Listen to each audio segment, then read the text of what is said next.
Histoire et théorie urbaine, les villes de la civilisation gréco-romaine. Tout d'abord, la ville grecque antique. Avec la civilisation grecque, la notion de ville est sans équivoque liée à la notion de cité-État et à celle de citoyen. La civilisation grecque a été celle où euh, le monde urbain est devenu une réalité. On n'a plus de doute sur l'urbanité de la ville. Si auparavant, dans la civilisation égyptienne et dans la civilisation mésopotamienne, on se doutait des organismes urbains, est-ce que c'était des villes ou pas? Pourquoi? Parce qu'il y avait un aspect villageois et un aspect sur la division des fonctions qui n'était pas encore finalisé. Dans la ville grecque, on ne se pose plus cette question parce qu'on a réellement des entités urbaines qui sont des villes. Et on a l'apparition de la notion de cité-État, c'est-à-dire que les villes vont gérer un territoire qui leur est proche, et ça va devenir une cité et en même temps un État. Donc la ville est aux commandes d'une région, d'un territoire. Et ça a été pendant très longtemps, dans le monde européen et dans d'autres parties du monde, la forme la plus usuelle d'un gouvernement. Donc on a une cité et le territoire qui l'entoure, qui sont un royaume ou un territoire gouverné par un roi ou par un empereur ou par un chef. Et cette forme d'organisation a très longtemps été très commune. Les grands empires sont beaucoup plus rares dans les époques reculées. Donc là, avec la Grèce, on a au début la présence de la notion de cité-État et celle de citoyen, celle qu'on a aujourd'hui, un citoyen libre qui peut décider, qui se réunit en assemblée, qui a son rôle à dire, qui a son mot à dire, qui aide à prendre la décision. Cette notion est nouvelle et elle est quelque part une innovation de la ville grecque. Elle se développe entre 800 et 300 avant Jésus-Christ globalement. La cité-État. Premièrement, qu'est-ce qui a permis l'émergence de la cité-État? Pourquoi est-ce qu'on n'est pas passé à l'Empire directement alors que la civilisation grecque, c'était un ensemble de régions qui étaient, on va dire, euh, assemblées pour être une civilisation entière. Là, c'est le relief escarpé du pays. Il ne faut pas oublier que la Grèce, c'est un relief très euh, chargé de montagnes, d'îles, etc. Donc le relief ne permet pas d'avoir directement, dès le premier coup, un pays étalé. Ce n'est pas une plaine, c'est un relief très escarpé. Le caractère autonome des cités. Les cités étaient assez indépendantes les unes des autres et on a eu pendant un certain temps un nombre important de cités-États au niveau de la Grèce antique. Et la troisième caractéristique, c'est la communauté de citoyens. C'est-à-dire si vous êtes citoyen, vous avez votre droit à l'Assemblée pour décider des éléments de gestion, pour décider des projets qui devaient être faits, pour décider de la dépense publique. Donc là, c'était réellement à l'image de ce qui se passe aujourd'hui dans nos pays modernes où les citoyens sont à la prise de décision. À l'époque, le statut de citoyen n'était pas donné à tout le monde. Il y avait certaines personnes qui n'avaient pas le statut de citoyen. Par exemple, les esclaves n'avaient pas ce statut-là. Donc à l'époque, c'est vrai qu'il y avait euh, un réel euh, déclencheur de ce qu'on a aujourd'hui comme participation citoyenne à la prise de décision par des assemblées. La différence par rapport à la Grèce antique, c'est que ce n'est pas tous les habitants qui avaient cette prise de décision, ce ne sont que ceux qui avaient la qualité de citoyen. Formation de la cité. Tout d'abord, les villages se regroupent autour de leur centre, c'est-à-dire qu'il y a un ensemble de villages qui grandissent, et puis ils forment une sorte d'unité. Et leur centre, c'est quoi? C'est souvent une petite colline. On a vu tout à l'heure que le relief était assez escarpé, assez euh, euh, élevé, parfois très bas, donc on avait un relief assez mouvementé, on va dire. Et le centre, c'était souvent une colline. Et c'est à ce niveau, au niveau de la colline, qu'on avait l'acropole, qui était le centre. Alors le mot acropole veut dire, on va dire, une forteresse qui est sur une colline. Quand les gens sont attaqués, quand les villages, quand le reste de la ville, puisque maintenant, une fois que les villages se regroupent, c'est la cité, ça devient une ville.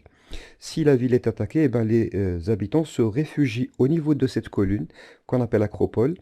Et l'acropole, c'est réellement une sorte de mini-ville avec ses temples, ses espaces d'habitat, c'est le palais royal parfois, et ça devient le cœur du territoire.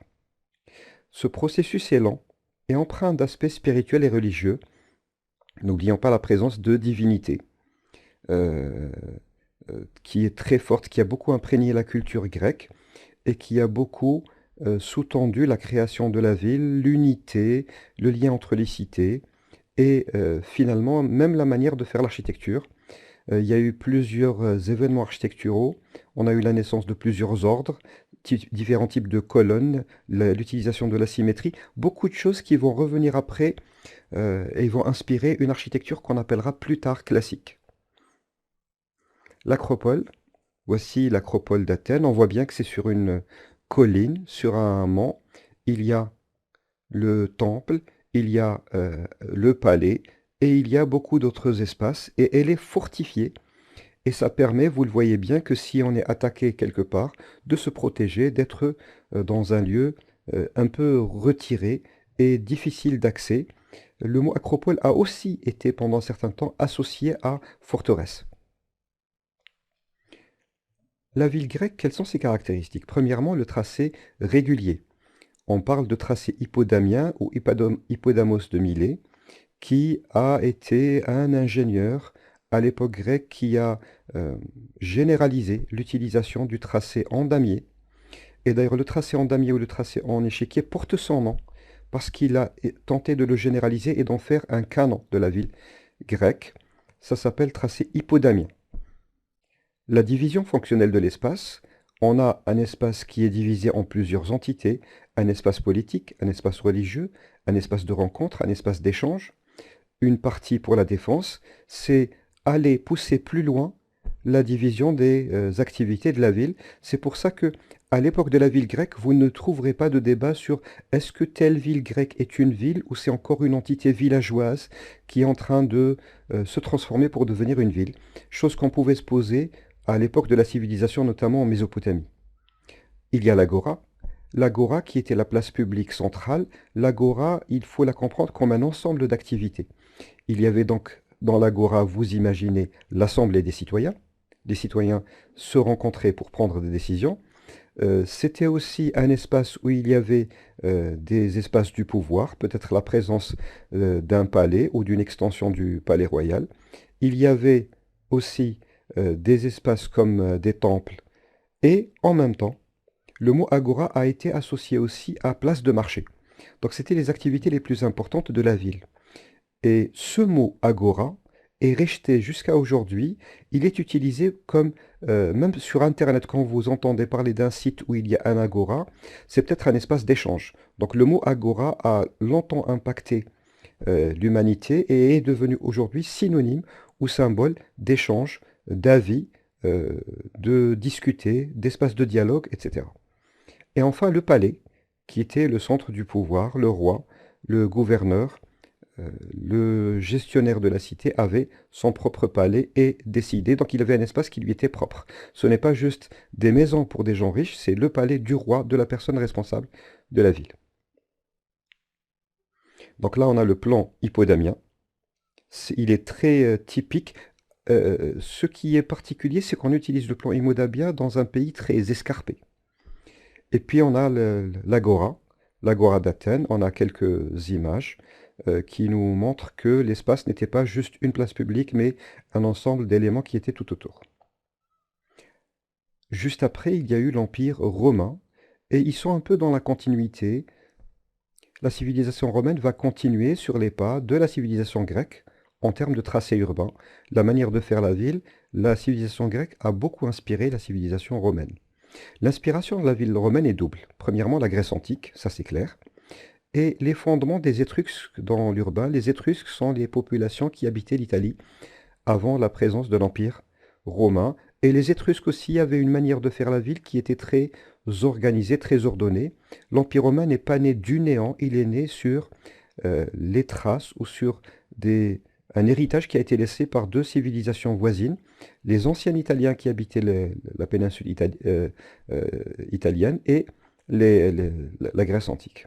L'Empire romain s'étend approximativement entre 27 avant Jésus-Christ et 476 après Jésus-Christ.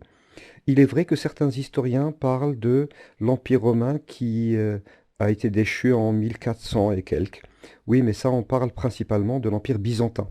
Ça veut dire qu'après, l'Empire romain s'est divisé, la partie orientale et la partie occidentale. Et là, on parle du cœur de l'Empire romain. Le cœur de l'Empire romain a vécu 4 à 5 siècles. Et en 476, ça y est, la chute de Rome. Et puis, il n'y a plus rien après. Les villes romaines. Leurs caractéristiques, elles sont caractérisées par, premièrement, planification. Les villes romaines sont toutes selon un canon, un modèle qui est pensé à l'avance, et elles sont prévues avec une forme particulière et un tracé particulier qui était présent dans toutes les villes romaines. C'était vraiment un modèle, un plan qui était prévu à l'avance. Les villes romaines, même si il y a parfois une ville romaine bâtie sur un espace déjà construit, mais elle était replanifiée, elle était redimensionnée, retravaillée pour correspondre à ce tracé-là. Il y avait différents types de villes romaines. Donc il y a la ville nouvelle ou la ville romaine qui est créée. Il y a la garnison romaine. Donc la garnison romaine, c'est une ville qui est censée être une ville militaire. Pourquoi est-ce qu'on ferait des villes militaires? Parce que tout simplement, sur le territoire, les Romains étant des conquérants, il y a peut-être une ville qu'on doit protéger, donc on doit mettre sur un carrefour important, sur un moment important du territoire, 2 ou 3 garnisons militaires qui étaient sous forme de ville, qui habitaient là-bas les soldats, pour pouvoir protéger l'accès à la ville importante. Et il y avait enfin les petites villes qui étaient habitées par des soldats agriculteurs. Ça veut dire qu'on avait au niveau de la localité rurale, une petite ville dans laquelle on faisait de l'agriculture, mais les gens qui faisaient de l'agriculture, c'était en même temps des soldats, donc ça avait le double jeu. Donc il y avait plein de types de villes différentes, et toutes étaient sous le même modèle de ville organisée, planifiée. La ville était un centre religieux. D'ailleurs, il y a beaucoup de règles de création de la ville qui sont issues d'aspects spirituels et religieux. Les villes étaient orientées, avaient une organisation, il y avait le nord, le sud, les points cardinaux étaient importants dans la création de la ville. Il y avait une dimension territoriale qui était unique, c'est-à-dire que l'Empire romain était étendu, et là on avait dès le départ une idée sur les relations entre les villes. Et enfin, c'est un empire qui est étendu euh, à la période antique, c'est l'un des royaumes qui a été le plus vaste. Beaucoup de villes de la Méditerranée, quel que soit le pays, France, Italie, Espagne, Algérie, Tunisie, Égypte, sont d'origine romaine. Planification, on a un modèle de ville dans lequel on a un tracé en damier, ça nous rappelle le plan hippodamien de la ville grecque, mais là c'est beaucoup plus régulier, beaucoup plus ordonné, dans lequel le cœur de la ville est occupé par les édifices les plus importants, et autour on a un tissu, soit d'habitat, soit de construction beaucoup plus banale, et qui sont toutes ordonnées, et il est orienté la plupart du temps nord-sud, donc les 4 portes de la ville sont aux points cardinaux. Voici une image de la ville de Timgad, dans laquelle on voit un ordonnancement. C'est l'une des rares villes romaines où on a la présence encore des tracés, des rues et des îlots, et on voit très bien que c'est une structure très ordonnée. Et on voit l'axe majeur qui passe au cœur de la ville. C'est une ville orientée. Dans le tracé de la ville, on a un axe nord-sud qui est le quart d'eau. Et qu'est-ce qui va se passer après? On va faire des quarts d'eau en parallèle, des cardines, qui vont être détracés à gauche et à droite de ce quart d'eau.